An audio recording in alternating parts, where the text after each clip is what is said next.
Blind d'automne de 2021 qui tira du CD Amusopapilos de Licoutis qui sortira à la fin de l'année.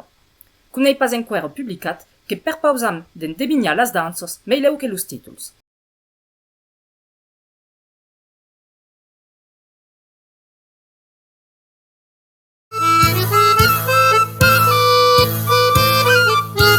Ko deseras la Margot, ko deseras la Margot.